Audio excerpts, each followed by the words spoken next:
Hey, it's Rob Dial Jr., and today I want to challenge the one thing that controls your entire life, your brain. Most people wait for motivation, but what if you could train your mind to actually crave the hard thing? What if discipline didn't feel like punishment, but like fuel? The truth is, your brain already works on cravings. You've just been feeding it the wrong ones. Today, I'm going to show you how to flip that switch, rewire your identity, and turn discomfort into your greatest advantage.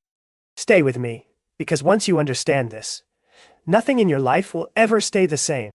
Your brain is always chasing rewards, but most people never stop to question which rewards it's actually chasing. From the moment you wake up, your mind is looking for the easiest hit of dopamine, the quick comfort, the shortcut, the path that requires the least resistance. That's not because you're weak or lazy. It's because your brain was built for survival, not success. Survival says, save energy. Success says, spend energy with purpose. And if you're not consciously retraining your mind, it will always choose the softer option, even when that softer option is the very thing holding you back. You have to start rewiring what your brain thinks is rewarding. Think about this. Every time you avoid a hard task, your brain rewards you with a wave of relief, and that relief becomes addictive. Every time you hit snooze, skip the workout, delay the project, or hide from the difficult conversation, your brain goes, "Good job." You escape discomfort, and without realizing it, you build a subconscious pattern where comfort equals safety and challenge equals danger. But the people who grow, the people who transform, the people who build discipline and resilience, they do the opposite. They teach their brain to vilify the moments that everyone else runs from. They attach pride, satisfaction, and identity to the things that require the most effort. They don't run from hard, they run toward it. The shift starts small. You don't need to wake up tomorrow suddenly addicted to discomfort. You just need to become aware of the reward systems running in the background. The next time you feel resistance, that internal voice whispering, "Do it later, you're too tired. It's too much." Pause and notice what your brain is trying to protect you from. That awareness alone is the first step of rewiring. When you consciously recognize, my mind is trying to reward me for avoiding effort, you create space to make a different choice. Then comes the most important part, redefining the reward. Instead of rewarding yourself for avoiding the hard thing, reward yourself for doing it. Celebrate the reps. Celebrate the effort. Celebrate the moments when you push through even a little bit. Every positive emotional association you build with effort is like rerouting a neural pathway, slowly guiding your brain to believe, "This is good. This is who I am." But it's not the result you reward. It's the process. The process is where the identity forms. The process is where confidence grows. The process is where your brain starts recognizing effort as a source of pride, not pain. Imagine finishing a task you didn't want to do. That feeling after, that lightness, that pride, that little surge of empowerment, that is your real dopamine. You just have to learn to notice it. When you start paying attention to the satisfaction that follows hard work, it becomes fuel. It becomes addictive. And eventually your brain begins to crave that feeling more than the temporary comfort of avoidance. This is how people who seem naturally disciplined are actually built. They're not born different. They're trained different. They've spent enough time rewarding themselves for effort that their brain now associates discomfort with growth and growth with reward. When that shift happens, the things that were once difficult become energizing. The tasks that felt heavy start to feel meaningful. Your brain starts scanning for opportunities to stretch itself instead of scanning for opportunities to hide. But here's the truth you have to accept. Rewiring your reward system requires consistency. If you celebrate effort once, it won't change anything. If you do it twice, it barely registers. But the 100th time? The 1,000th time? That's where the transformation becomes automatic. Your brain begins to crave progress the same way it once craved comfort. Even small daily challenges can create this shift. Take something simple, like taking a cold shower, reading a chapter instead of scrolling, finishing a task immediately instead of postponing it. When you do the thing you don't want to do, acknowledge it. Feel good about it. Say to yourself, that's who I am now. These micro moments, stacked together, create a powerful internal reward loop. And something else happens too. When you start rewarding yourself for choosing the hard thing, your self-trust skyrockets. You start proving to yourself day after day that you can rely on you. And a person who trusts themselves can do anything. A person who trusts themselves no longer negotiates with their excuses. They no longer bargain with their old patterns. They become someone whose brain craves challenges because challenges make them stronger, sharper, more alive. Your life will change the moment you stop waiting to I feel motivated and start teaching your brain to love the feeling of earning your own respect. That is the reward. That is the shift. That is where craving hard things becomes your new normal. Because the truth is simple. What you reward, your brain repeats. Identity is the invisible force behind every action you take.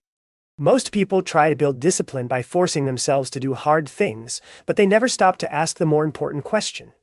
Who do I believe I am? Because your habits will always follow your identity.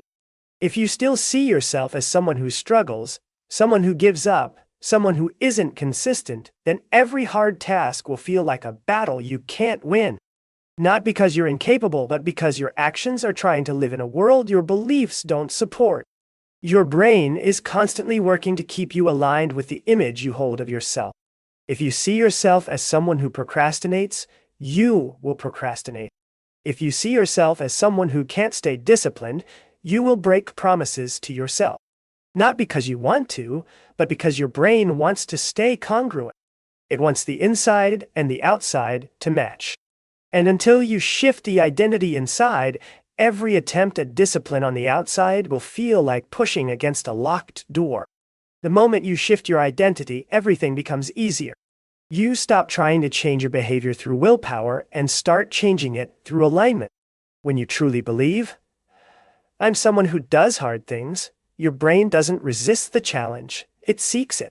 When you believe, I'm someone who follows through, your habits naturally fall into place. You don't fight your old patterns, you outgrow them. Think about the times in your life when you've made a powerful change. Maybe you started hitting the gym consistently, or stopped a bad habit, or became more responsible, or committed to a goal. The change didn't stick because of motivation. Motivation fades. It stuck because something inside you shifted. You saw yourself differently.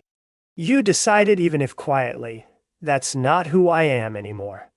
That identity shift is the core of transformation. It's the foundation behind discipline, consistency, and growth. And the best part is that identity isn't something you're born with. It's something you build. Every decision you make either reinforces the old identity or strengthens the new one. Every time you do something hard, even if it's small, you create evidence for the version of you that you want to become. And that evidence is powerful. Your brain doesn't listen to affirmations. It listens to proof. When you start giving it proof, it rewrites the story. Something as simple as choosing to do one uncomfortable task in your day becomes a vote for the identity of someone who does hard things. That vote matters. Those small wins matter. Because identity is built through repetition, not intensity. You don't need one massive transformation. You need thousands of tiny confirmations that say, this is who I am now. The mistake most people make is believing identity has to be earned first. But identity is chosen first, proven second. You decide the type of person you want to be, and then you build evidence, one small decision at a time, that supports that choice. When you start with identity, discipline becomes a natural extension of who you are, not something you're forcing yourself to do. The shift begins with language. Stop saying I'm trying. Stop saying I hope I can. Stop saying I'm not disciplined. The words you repeat become instructions for your brain. Start telling yourself a new story, even if it feels small at first. Start saying I follow through. Start saying I do hard things. Start saying I'm someone who chooses growth. Your brain listens. It adapts. It reshapes your behavior to match your belief. But belief alone isn't enough. You have to back it up with action. Not overwhelming action, just consistent action. If you say you're someone who follows through and then keep breaking promises to yourself, your identity won't shift. But if you follow through on even the smallest commitment every day, your brain starts to trust you. And when your brain trusts you, discipline stops feeling like pressure and starts feeling like alignment. The most powerful part of identity work is accountability to yourself. When you start acting like the person you want to become, even in tiny ways, you build self-respect. You build internal momentum. You build a reputation with yourself that says, I can rely on me. And once you can rely on yourself, the world opens up. Opportunities expand. Challenges become invitations. Hard things stop being obstacles and start becoming reminders of who you're becoming. Identity is the anchor that keeps you grounded when motivation disappears. It's the compass that guides your choices when comfort tries to pull you back. It's the silent force behind every breakthrough you will ever have. When you master identity, you master discipline. When you master identity, you master your potential.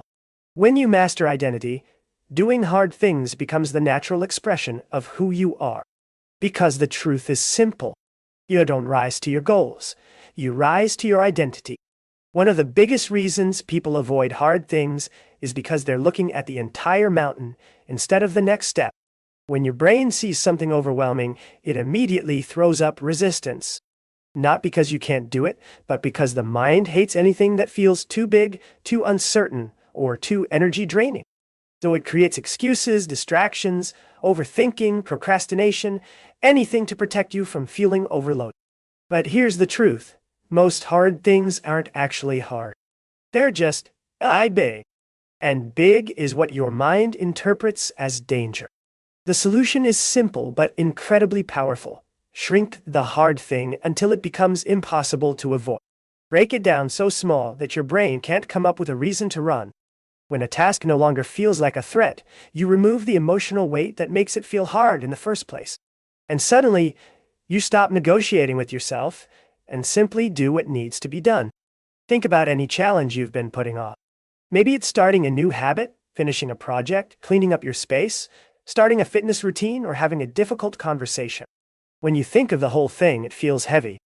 You start imagining all the energy it will drain, all the steps you'll have to take, all the discomfort it might bring. But if you break that challenge down into one tiny action, the resistance disappears. Reading an entire book feels overwhelming. Reading one page doesn't. Going to the gym for a full workout feels exhausting. Putting on your shoes doesn't. Cleaning the whole house feels like a burden. Picking up one item doesn't. When you shrink the task, you bypass your brain's instinct to avoid effort. You give yourself an easy win, and that easy win creates momentum. And once momentum kicks in, everything changes. The small step leads to the next step, and the next step leads to another. Before you know it, the thing you thought you couldn't do becomes something you're actually doing. Your brain is addicted to completion. It loves the feeling of finishing something, even something tiny. Each small completion gives you a hit of dopamine, the same chemical you get from comfort and distraction. This is the secret that most people never use. If you make hard things small, you turn discipline into something your brain actually enjoys. You start teaching your mind, doing things feels good. And that's how the craving for hard things begins. The way you shrink tasks also matters. Don't shrink them randomly. Shrink them intentionally. Break them into actions that take 30 seconds, 1 minute, or 2 minutes, just enough to start. Starting is everything. Once you start, your brain shifts from avoidance mode to action mode. You no longer feel stuck. You no longer feel intimidated. You're in motion, and motion is the antidote to overwhelm. There's also a psychological shift that happens when you make something small enough to begin immediately. You prove to yourself that you're capable. You build credibility with your own mind. You start trusting yourself again. Every time you complete a small task, you take a vote for the identity you want to strengthen. You reinforce the belief, I'm someone who can move forward even in small ways. And that identity creates a ripple effect in every part of your life. People often underestimate how powerful small steps really are. They think massive change requires massive action. But that's not how the brain works. Massive action sounds inspiring, but for most people, it leads to burnout, inconsistency, and frustration. Small action leads to longevity, momentum, and mastery. And that mastery compounds over time. A tiny improvement repeated daily becomes a powerful transformation after weeks, months, and years. When you shrink the hard thing, you make growth accessible. You take away the fear. You take away the pressure. You take away the story that says, it's too much. Instead, you replace it with something simple. I can do this part. And when you do that part, you naturally want to do the next part. Before long, the thing that once felt overwhelming becomes part of your routine. It becomes normal. It becomes effortless. It becomes who you are. This is how people who seem disciplined create consistency. They don't wake up every day motivated to conquer massive tasks. They simply break things down until they're doable, and then they do them. They master the art of starting small. And because they start small, they're able to finish big. Your breakthroughs won't come from forcing yourself into giant leaps. They'll come from shrinking the resistance until you can move through it with ease. Your brain doesn't need a huge challenge to grow. It just needs to experience forward motion. Every small step is a message to yourself that you are capable. Every tiny action is evidence that you're becoming stronger. Every beginning, no matter how small, is a turning point. Because the truth is simple.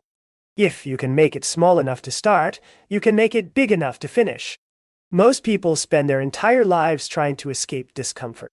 They look for shortcuts, easier paths, softer routines, because discomfort feels like a threat. And on a biological level, your brain agrees. It's wired to keep you safe, not strong. It's programmed to avoid anything that feels uncertain, challenging, or energy draining. But if you look at the people who grow the fastest, the people who transform their lives, the people who rise above their circumstances, there's one thing they all have in common. They don't run from friction. They lean into it. Friction is the gym for your mind. It's the resistance you push against that builds your mental strength. Without resistance, muscles don't grow. Without challenges, character doesn't form. Without pressure, potential doesn't expand. So when you feel friction, when you feel that internal tension that says, I really don't want to do this, that's not a sign that something is wrong. That's a sign that you're standing at the doorway of growth. The problem is that most people misinterpret that feeling. They think discomfort means stop, die. They think resistance means danger. They think friction means they're not ready. But the truth is that friction is simply the boundary between who you are and who you're capable of becoming. When you push through it, you're not just completing a task, you're reshaping your identity. You're teaching your brain that you are someone who handles difficulty, not someone controlled by it. Every time you face friction, you're doing something powerful. You're removing fear from your mind's vocabulary. You're building trust with yourself. You're proving you can feel uncomfortable and still move forward. And that proof becomes a blueprint your brain follows. The more you show yourself that you can handle friction, the more your mind begins to crave. Because friction stops feeling like pain and starts feeling like progress. It becomes the signal that tells you you're headed in the right direction. It's important to understand that friction doesn't have to be dramatic to be transformative. It can be the small moment you choose discipline over distraction. The moment you go for a walk when you don't feel like it. The moment you finish the task instead of putting it off. The moment you have the difficult conversation instead of pretending everything is fine. These are the moments where strength is built. Not in the big, flashy breakthroughs, but in the quiet decisions where no one is watching. Your brain learns from repetition. If every time you feel discomfort you pull back, you teach your mind that resistance is something to avoid. But if every time you feel discomfort you lean in, even a little, you begin rewiring that instinct.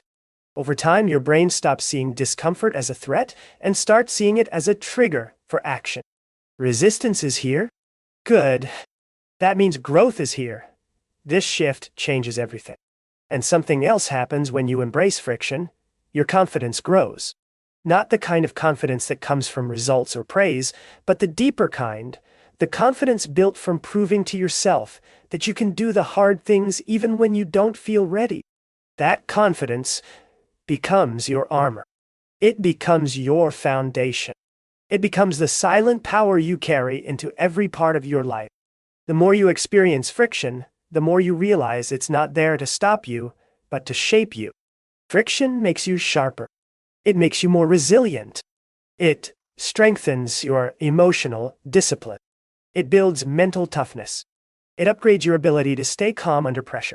And it develops the kind of inner strength that doesn't crack when life gets messy. If you want to create a life you're proud of, you have to be willing to feel uncomfortable. You have to stop running from the feelings that scare you. You have to stop avoiding the moments that stretch you. You have to start choosing the harder path, not because it's harder, but because it's the path that transforms you. And the more you choose that path, the more natural it becomes. What once intimidated you will one day feel normal. What once felt impossible will eventually feel effortless. This is how you grow. This is how you evolve. This is how your brain learns to crave the challenge instead of comfort. Because the truth is simple. Friction isn't your enemy. It's the force that forges you.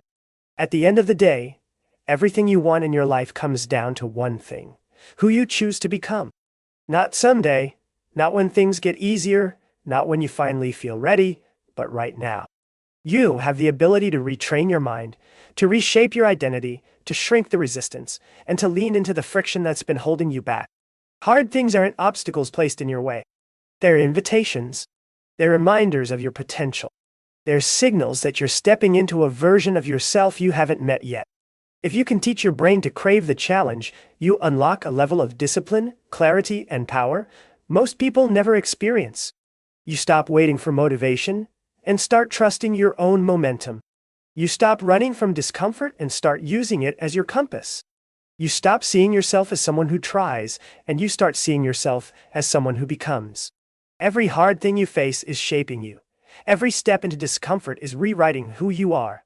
And every moment you push forward, even the smallest one, is proof that you are capable of transforming your entire life from the inside out. Because the truth is simple. The hard things aren't there to break you. They're there to build you into someone unstoppable.